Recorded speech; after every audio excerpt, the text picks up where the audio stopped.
NSSच्या कॅम्पमध्ये स्वतःच्या इच्छेने तिथले जे गावकरी महिला होत्या त्या यायच्या आणि आम्हाला हेल्प म्हणून भाकरी वगैरे करून हे करायच्या. मी म्हणलं आम्ही पण करणार म्हणून करायला गेलो. ती भाकरी मस्तपैकी मध्ये होल पडून तुटली होती, ती काही जमली नव्हती, पण सगळ्यांनी ती आनंदाने खाल्ली.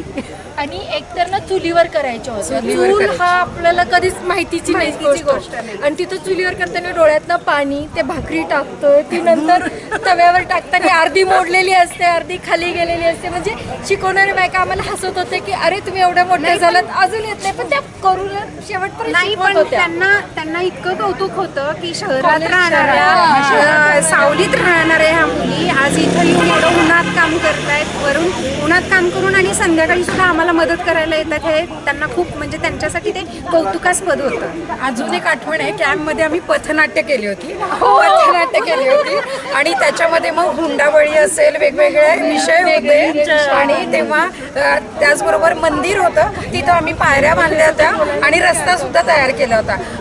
गावकऱ्यांनी सगळ्या शेवटी 10 दिवसामध्ये आम्हाला सगळ्या शेवटी जेवण दिलं होतं.